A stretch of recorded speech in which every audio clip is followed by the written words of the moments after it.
Before we get started, I just wanted to warn everyone that there have been people running scams in my comment sections lately pretending to be me. They'll use my icon for their account and reply to people saying they've won some competition or a prize and to contact them over Telegram or email or something like that. Please do not believe these comments. I've been blocking and reporting them, but so far they just keep making new accounts and coming back with slightly different names. But I will never announce the winner to a competition or a prize or something like that in a comment section. I would only ever announce winners in an actual video. Very sorry about that, everybody, but now we can get into the actual episode. Another Dragon sequel that I probably should have made a while ago, because the first Godzilla Monsters as Dragons episode set a new standard for the quality of Dragon episodes on this channel when I first made it almost 2 years ago now. So it definitely deserves this sequel. Let's get into it, shall we? Let's hit like if you want, subscribe if you feel like, but either way, enjoy the show.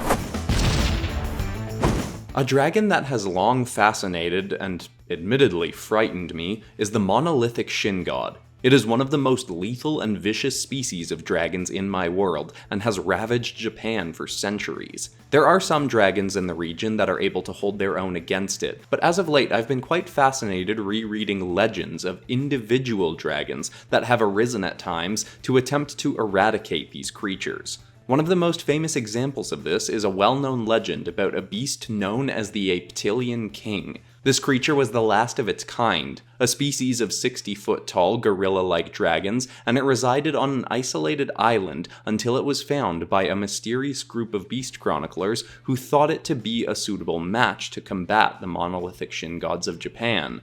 It is not stated who these people were in the legends, though in revisiting this tale I now have a suspicion of who this secretive group may have been. Anyhow, the Aptilian King was not quite as physically durable as the Shin God species, but it had far higher intelligence than most dragons, bordering on human-level brain power. The king was taken to Japan and was indeed able to kill half a dozen Shin gods and live, albeit with a few lasting injuries from the battles.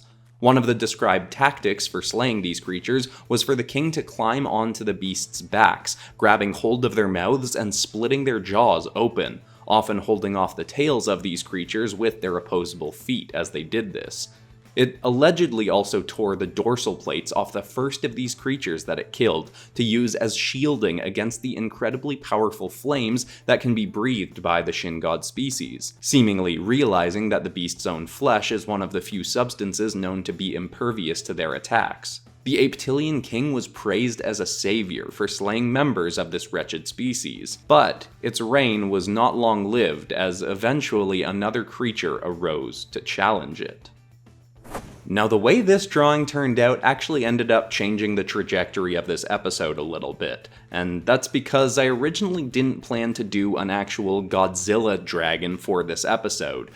But after I finished this drawing and had it with this dragon kind of going off to one side, looking like it's heading towards something for a battle, I kind of went, oh, it would be really fun if I did a Godzilla partner piece to this, to have them looking like they're about to clash in a battle. So I did end up going that route, but of course we'll get to the Godzilla Dragon next. But for this one, honestly, even though this is definitely the most simple looking dragon of the episode, I think this might actually be my favorite. The combination of the pose, I think, looking really cool. I've used this a few times of a dragon kind of like with its hand down on a mountain as if it's going to fling itself forward. I really like that pose, and I think this, with it sort of coming towards us and sort of going off to the side, is one of my best examples of it. And then just the combination of the rendering on the fur and the brown fur contrasting with the blue sky in the background, I think that looks really nice. And one little note that people may have noticed in my dragon drawings, I'm not sure when exactly this changed, but nowadays I'll do a 3-tone color gradient for the background sky if it's a blue sky, bright sunny day kind of thing. I'll go from white to a light teal sort of blue to a darker blue, where I used to just do a light blue to dark blue, and I think adding that extra level, the white to it, I think that looks really nice. And I'd recommend giving that a try in your own dragon or flying or whatever kind of drawings. Anyway, love this result, hope you all do too. Let's take a look.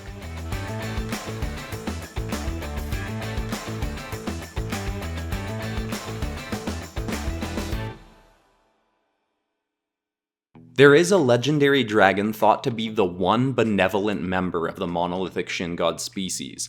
It is referred to as Godzilla, and it is said to lay dormant for centuries at a time in the depths of the ocean and will only arise if Japan is on the brink of destruction.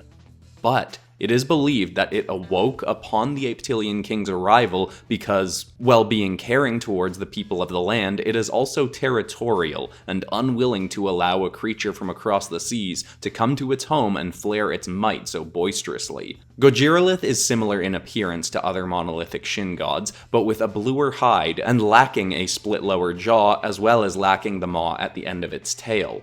The blue flames it can breathe are as powerful as that of a normal shin god, but they appear vibrant blue in nature. It also has a larger standing height at 70 feet tall, but its tail is much shorter than that of the 100-foot-long appendage sported by normal shin gods. When this creature attacked the Reptilian King, the invading dragon had a much harder time than it had with the other shin gods. While the Reptilian didn't now have to deal with as mighty a tail, Godzill's jaw was much stronger than expected, and it nearly bit off the Reptilian's fingers when it tried to split its mouth. Godzilla was also not hindered by a limit on its flame breath, as shin gods often are, so the battle resulted in the Reptilian receiving severe burns, as it was unable to block every spout shot against it. It did eventually stoop to a tactic of shoving trees into Godzill's throat to stop the blasts, but this was only ever a temporary solution. Eventually, the Reptilian was forced to retreat, but did so by tearing the flesh of Godzill's wings so that Japan's protector couldn't fly and follow in the skies. Tales of what came next in their rivalry are varied and inconclusive. Some have said that the Reptilian King was eventually slain by Godzilla, and some say the opposite. But what is commonly accepted as true is that they did work alongside one another on brief occasions to slay even more dangerous threats before their final confrontation. Now, the reason I wasn't going to do a Godzilla Dragon in this episode is because I thought it would just be too similar to my monolithic shin god, my Shin Godzilla Dragon from the last episode. But as I said, after I did the Kong Dragon, I knew I wanted to do this Godzilla one as a partner piece, and I think that ended up being a great idea, and what I ended up doing to differentiate them more was I started pulling inspiration partway through doing the drawing from other versions of Godzilla that I don't use as reference images as much, like the Heisei era Godzilla and then some of the other ones. So I ended up giving it ears, which I've never drawn on Godzilla before, but it has had in different variations, a slightly different head shape than usual, giving it more rounded dorsal plates on its back, and doing a different sort of texture for its stomach, and giving it a little bit more of a, I don't know, chubby sort of look, I guess. I mean, all Godzillas are pretty chunky looking, but having a bit more of a, almost like a suit texture, making it look a bit more like it could be a person in a suit. I don't know if that necessarily makes sense or comes across, but I do think this ends up looking distinctly different from the monolithic shin god, obviously still having a lot of similarities, and I wrote them as being sort of part of the same species, but I am very glad I added this into the episode, and I'll show the finished result of it as well as it next to the Kong Dragon.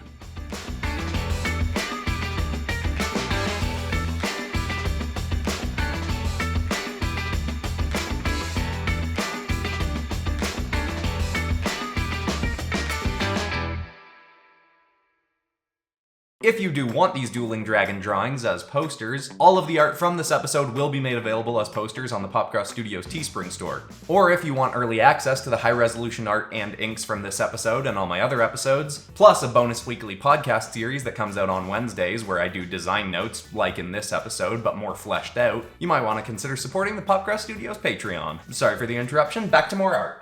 A lesser-known legend in regards to the monolithic shin gods is that of the homunculus dragon known as Gigantoa. This creature was a dragon said to be created by a dark sorcerer who merged elements of different creatures into one in an attempt to create something that could kill shin gods, Godzilla, and anything else that vexed the sorcerer's masters.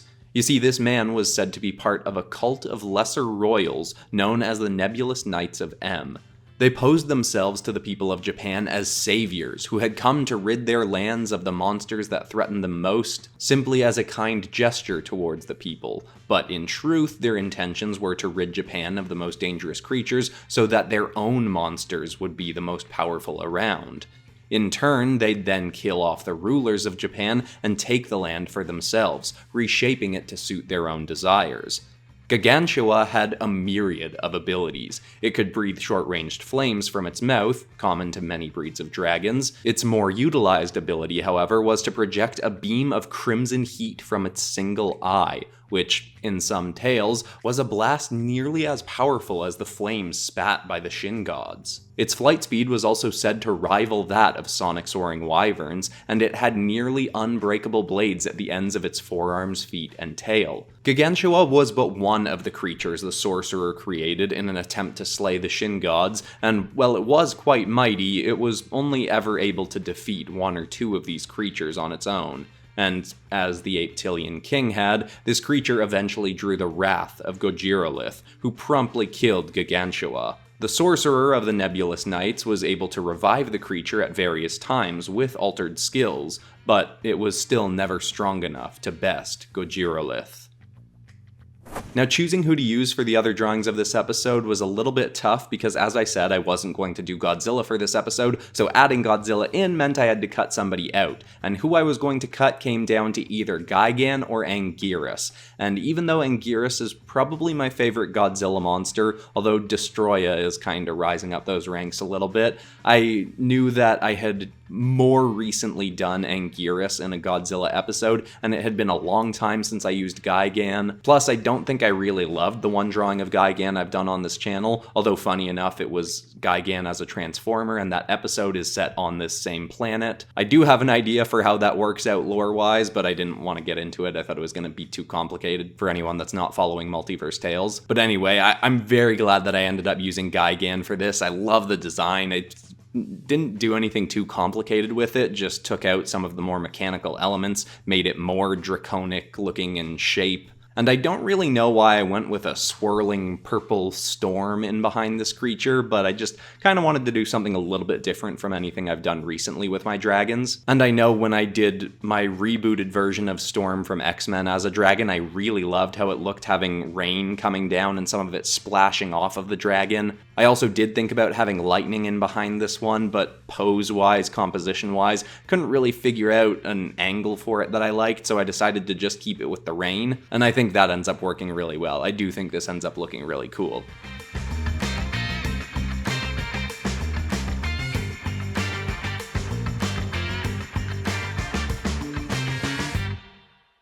After many failed attempts to create dragons and monstrosities that could defeat Godzilla, it is said that the sorcerer for the Nebulous Knights was banished from their ranks, but he was still determined to prove his skills. He ended up attempting something incredibly dangerous, acquiring a sample of blood from a deceased monolithic Shin God. This substance is known to be lethal to humans and most animals, but he apparently accepted the risk, losing his life soon after his next creature was made. He used the blood of the Shin God to concoct a new spell, which he cast upon a breed of dire crab that can be found along the shores of Japan. This crab that he cursed then slowly mutated over the course of a few weeks and eventually grew into a 100-foot-tall crimson beast that came to be known as the Titanic God Destroyer. This creature had all the might of a monolithic Shin God and more. It could fire a beam of purple lightning and flames that could decimate anything before it. The single horn that protruded from its head could heat up to lava-like temperatures and pierce through the hide of any creature. It is said that its tail could even detach and attack creatures as though it were its own unique entity, then recombine with the destroyer.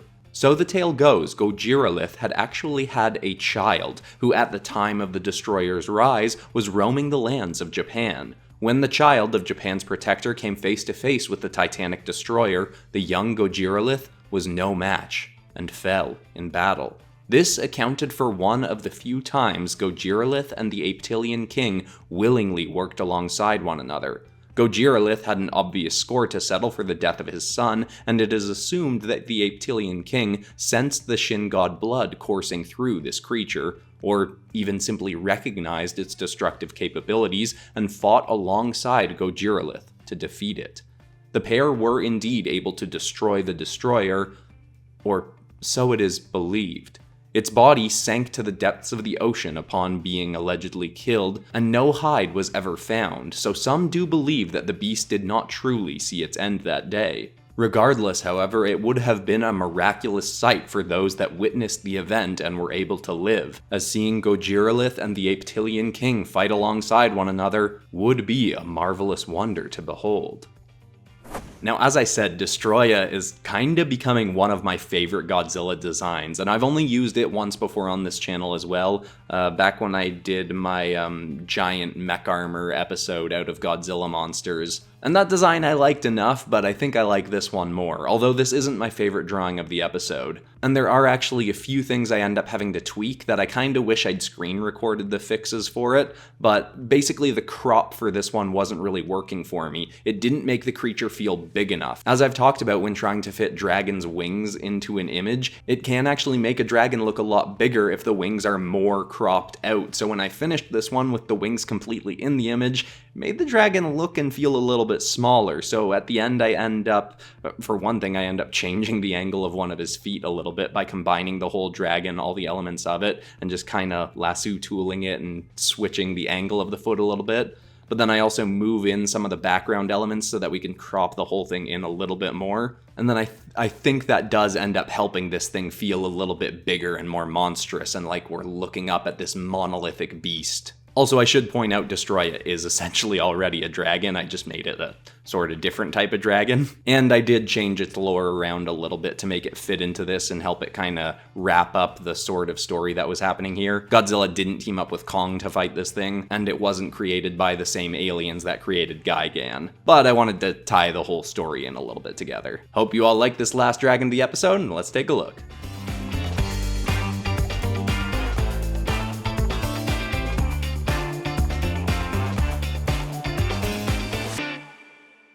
I gotta say, while I do really like how this turned out, I think I might still like the original Godzilla Dragons episode better. Maybe it's nostalgia, or maybe it's the fact that I think there's a little bit more variety in that episode in terms of the types of dragons I drew. But you can be the judge of that yourself if you want to go back to the old Godzilla Dragons episode. Or if you want something a little more recent, you might want to check out my Ben 10 Dragons Part 2 episode from last week, because I think that might be my new best dragon episode. But besides that, that's all for today, except of course for ending this video on some kind of positive or inspiring note, and the thought I want to leave people with today is actually a little note that other people have already noticed or seen, which is that a couple weeks ago I put out a video where I unintentionally drew a character with 2 right feet, and I didn't notice it until people pointed it out in the comments. And the reason that's the positive ending note is just a reminder that even a professional artist who's been drawing 8 finished drawings a week for the last 4 years can still make silly little mistakes like that. Mistakes are always going to be a part of your process of improving, no matter what level of your career you get to. So don't beat yourself up too much when they happen, and just do your best to learn from them. I hope that's inspiring, I love you all, and I'll see you in the next episode on Monday.